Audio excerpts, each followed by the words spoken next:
welcome back to another video. Today is Tuesday, September 20th, and I am actually preparing to start my day. I just got ready, and today I have an individual session at 9 a.m. My 10 a.m. canceled. Then I have group supervision, I believe, at 11:30. And then I have another client at 5. And so in between that gap, I really hope to knock out some work, eat, rest, walk Remy, all of the things. So yeah, I figured I'd take you all with me and show you what another day in my life is like as a 5th year PhD student in clinical psychology. So.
Folks, I just finished with meeting number 1 and I just walked Remy.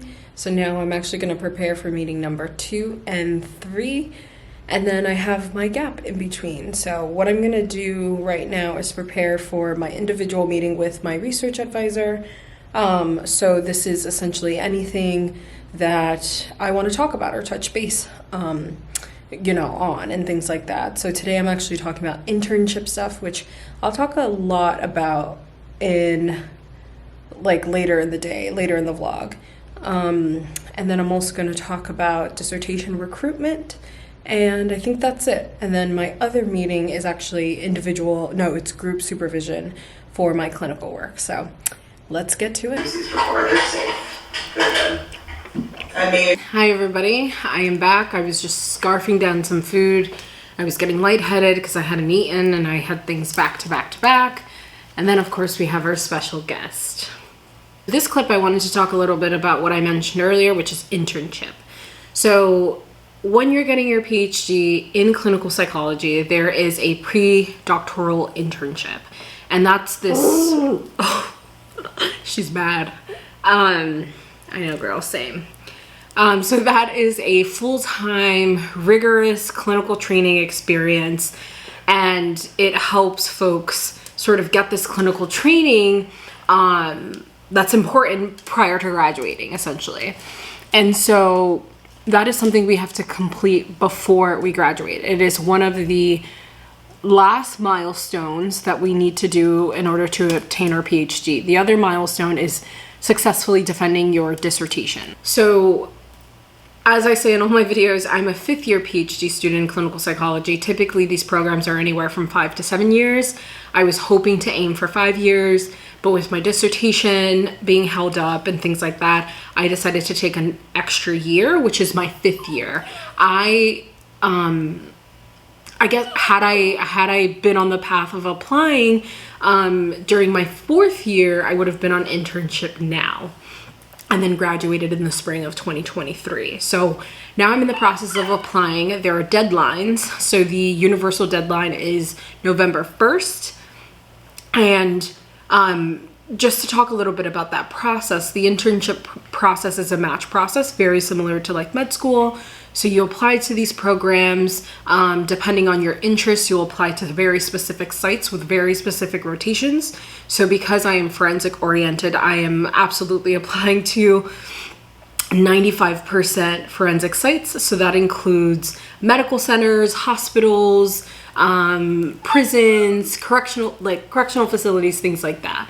So some of the rotations that I'm interested in are forensic evaluation, correctional psychology, some addiction work, drug abuse, substance abuse training as well, inpatient forensics, things like that. So those are really some of the key things that I'm looking for when selecting these sites. So as I apply, I gather all my materials. So that includes 4 essays, I believe. So that includes, don't mind Remy in the back, she's eating ice cream to keep herself occupied, but that includes 4 essays. So you have an autobiographical essay, you have a multicultural essay, and you have a theoretical orientation essay, and then a research essay. So the autobiographical is about yourself, self-explanatory.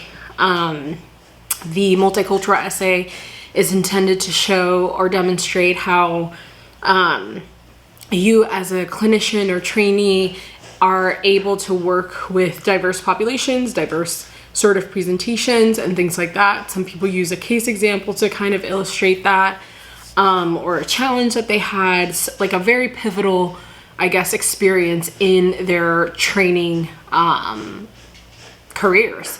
So the theoretical orientation essay is essentially highlighting the evidence-based practice that you use to carry out therapy or do psychotherapeutic work. So, for example, everybody very much knows about CBT, cognitive behavioral therapy. That might be somebody's theoretical orientation, for example. And then your research essay. So we're in a PhD program, we're in a research lab. So talking about what you've done thus far and how you want to use your scientific lens to inform your future careers and things like that, and your clinical work, et cetera, et cetera. So those are the 4 essays. There's also a cover letter for each site, and you also include your CV.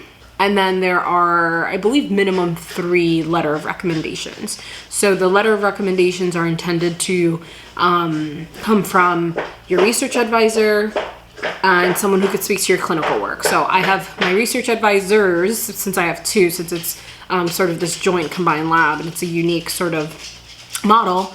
And then, but they count as 1. And then I have my supervisor from the inpatient hospital that I worked at, where I did addictions work, and then also my supervisor where I do reentry work with, do forensic evaluations, things like that. So that is the content of, the internship process, and the content that you need. And then after you have submitted your applications, you wait. Which is probably the most daunting period, because you wait for interviews, you wait to figure all of that out. And that can be exciting, but also costly. And during the pandemic, there's been modifications for Zoom interviews. And I think that's gonna carry through on into the future because of the accessibility and just convenience of having things on Zoom. So there are pros and cons of having the interviews on Zoom. If you're like me, I'm very intuitive. I like to see the campus. I like to feel the environment, and that informs a lot of the decisions that I make based on that, and also logic too, obviously. But anyway, so after you go on those interviews and you finish the interview process, you then have to submit rankings. So you have to rank the sites in the order that you would essentially like to attend, first being your first choice and so forth. And you submit your rankings, and then you wait. And then after that, in 2023, the match day decision is February 17th, I want to say. Yeah, just a little bit before my birthday, and I'm hoping that I get a good birthday present, surprise, things like that. So that's the interview process in a nutshell.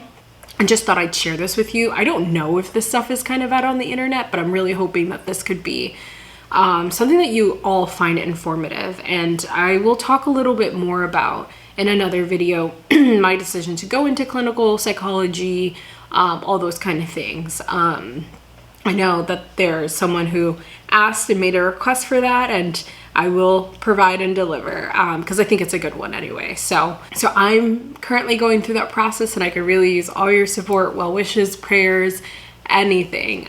So I'll keep you updated along that process.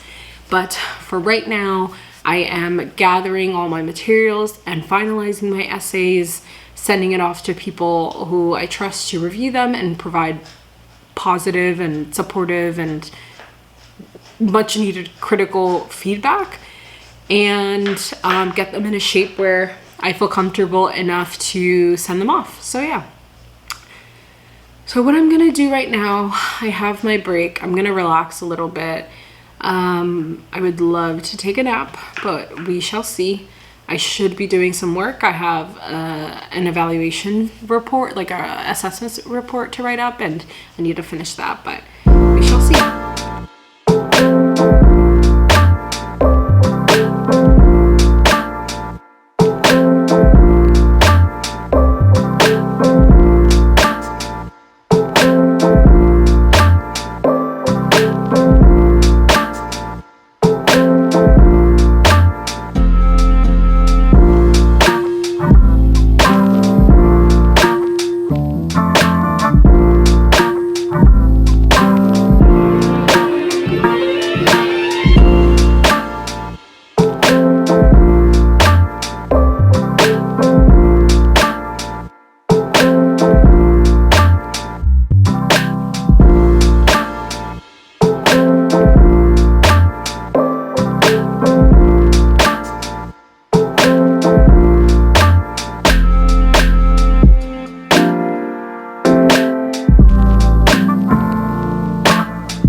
Guys, I am back from dinner. It is about 10 o'clock. I'm pretty tired, but you know the drill. I'm gonna take off my makeup and get into cozy pajamas and then go to bed.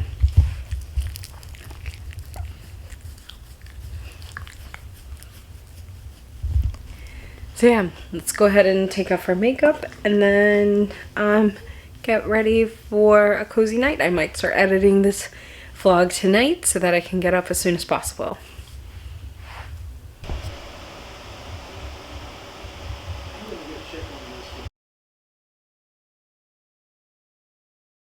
Good morning, everybody, and happy Wednesday. Today is September 21st, and Wednesdays look like, for me, group supervision at 9 a.m., which I just had. I typically have my research lab on campus from 2 to 5, but today I'm actually going to court. So I will be going to court, and what this is actually a graduation ceremony for folks who have graduated this reentry program that helped them on supervised release. So that is why I am all dressed up. So let me go ahead and show you what I'm wearing. Pretty dark over here, but I am wearing this loft dress. I think it's so flattering on me, on my body type, so comfy, and I'm gonna wear black shoes. I have my hair curled. Sorry for the lighting. So I'm actually just waiting for a friend. We're actually gonna go to the mall really quickly to look at some stuff and help her maybe pick out a bag. I kind of want a bag that goes with black.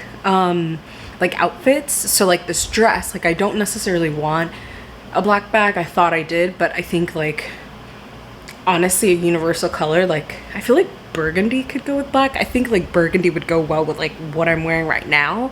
My nails are actually burgundy. You know, I showed you in the clips before that I painted them yesterday. So we shall see. I mean, I should not be spending any money, honestly, truth be told. It's just hard because I'm a young professional and I'm about to enter, the professional world in a matter of like a year or two. And I am like, as I prepare for that transition, I want to be ready. And if I see things that are decently priced, I will bend and buy it. But we shall see. I think there's this guilt that students have or trainees have of like, I need this and it costs money, but I'm sacrificing making money by being a trainee. So I don't know. It's really this overwhelming sense of guilt and sadness almost that like I am in a position where I am unable to I mean, this is getting deep, but it's getting real. Like, you're just in a position where you're unable to do a lot of the things that like other people your age, maybe even younger, are doing because they're in a established, steady job and with steady income and things like that. And it just gets to you after a while. I mean, I've been doing this, like I'm mentoring my 5th year. So I've been doing that for almost 5 years, and that's like, enough is enough. So I don't know.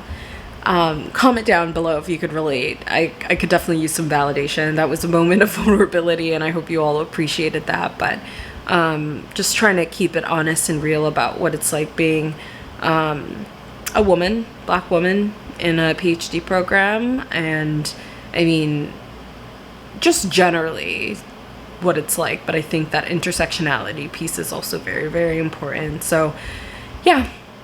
I am going to hang out until she gets over here. I think she finishes teaching at 10:45, she said, and then we're gonna head over to the outlets, and then I'll head out into Philly. All right, so I will get what I can on camera and check in with you all later.